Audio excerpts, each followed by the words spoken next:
We're very lucky to have today a chance to talk with Pedro Oliveira, who was one of the founders of Patient Innovation. Pedro, thank you so much for talking.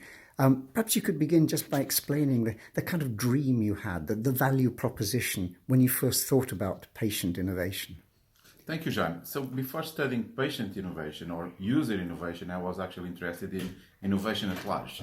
And I was intrigued by the fact that when we study innovation, we typically ignore the users as sources of innovation. Mm-hmm. Yeah. So I was trying to relate my work with the work of Eric Van Nippel and was very intrigued by this. When you look at statistics, you don't see users in the statistics. Yeah.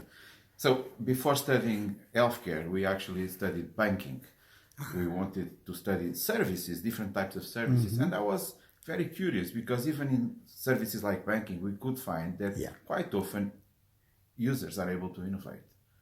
Then we moved to healthcare. And in healthcare, it was on one side amazing because we found so many cases. On the other side, we realized that this makes a lot of sense because guess what? If the need is the mother of invention, then basically patients are in a very special situation to innovate, right? Because they face a lot of different needs.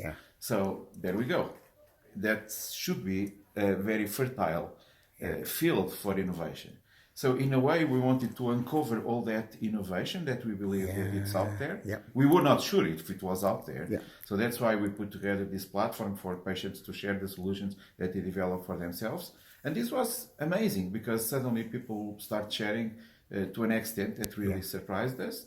And they keep sharing it until today, right? On average, we get now 3 submissions per day, 3 innovations that we then analyze and eventually approve. Our medical team makes a decision about those.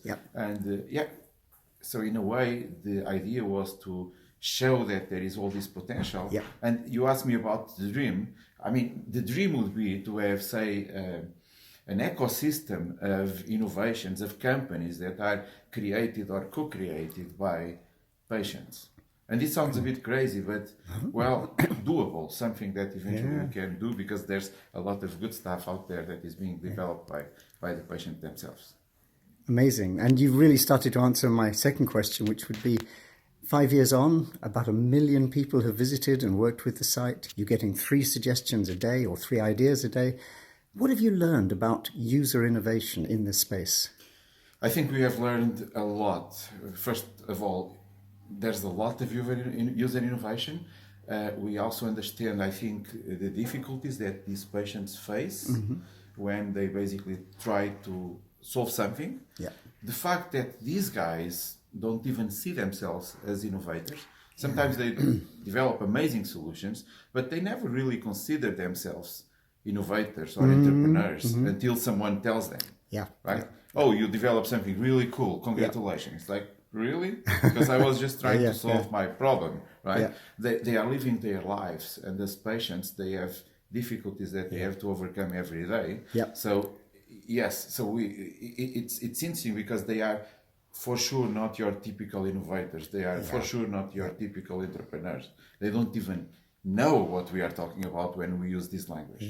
So I think we have learned a lot about what drives them to innovate, what are the barriers that they face, what's the process, because of course not everyone goes ahead and immediately starts developing a solution. Sure. In fact, the first thing that they do is to search. There's a lot of search involved when you actually do realize that you have an health problem. Before you do something, you search for solutions. We have patients that go every day to our site. And if you think about it, this is remarkable, right? It's actually bad news for us. In a way, it's good because we have many visitors. But on the other side, if you go to one place, our site, every day, the chances that you'll find something are very reduced, right?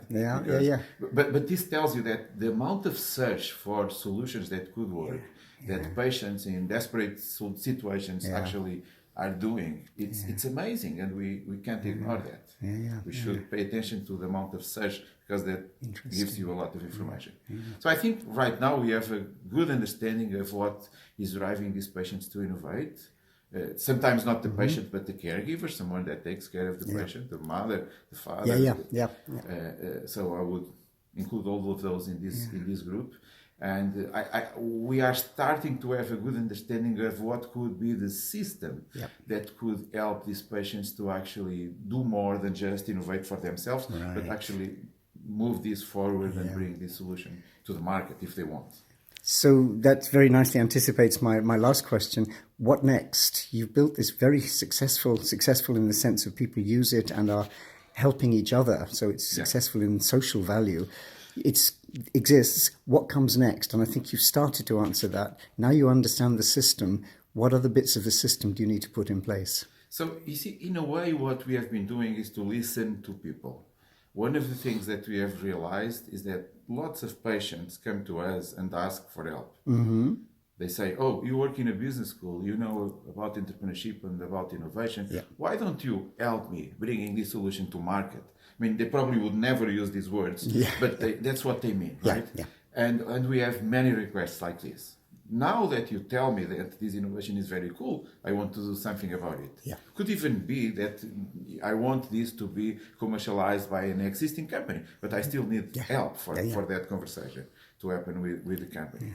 So, because so many people have been asking for help, we have been thinking hard about ways in which we can help.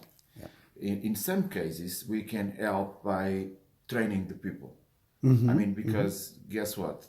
When we talk to patients, they don't understand the language of entrepreneurship and innovation. Sure. We tell them you have to develop you have to protect intellectual property, and they, what's that, yes. Right? So what we have been developing on one side is the boot camp. So the hope is that we will bring many of our innovators to a boot camp that will be organized by Copenhagen Business School together with partners in Lisbon, in Barcelona, and also in Copenhagen, with the hope and aim of training some of the most promising patient innovators so that they can actually become patient entrepreneurs. Yeah. And many of them are already doing this. We want to sort of increase the overall impact of the phenomena by having more people doing this. I mean, both by actually developing companies by themselves or eventually by commercializing this via existing companies. But still, there's something that we need to do to help because, you know, many of these patients are not ready to engage in a conversation with a big player to discuss intellectual property protection or I want to buy or license your technology. They don't know what this means. So we want to help in different ways. So training them will be one of the ways. For many of them, this will just be the beginning of their process, and probably they will need, say, a physical space where they can actually develop the company. So we have been talking with partners in different parts of Europe, and not just Europe, to actually have incubators that sort of address the problems that these patient innovators have. And that's something that you will probably hear about soon. We are working with, in particular, universities in the UK as well, that could help us in this process. So that's something that we have been doing. We keep doing something which is to raise the interest in the phenomenon. We do events that eventually bring people to patient innovation. For instance, every year we do the Patient Innovation Awards. This tends to be a big ceremony in which we bring some of the most promising innovators and recognize them because they have innovations that are making an impact already. We have innovations that have saved many lives. So you see, our board basically looks at the impact of some of these things, and we every year give 6-7 awards to these innovators. And the idea is that right now we have 1 million visitors per year. And in one way, this is a lot. On the other side, this is very little, because the bad news is that we have millions of patients out there. If our numbers are right, and we did some surveys in which we realized that, say, in Portugal, 8% of the patients have developed solutions that are new to the world, as we call them. You know, let's be conservative. It's not 8%, it's 4%. Or even 2%, right?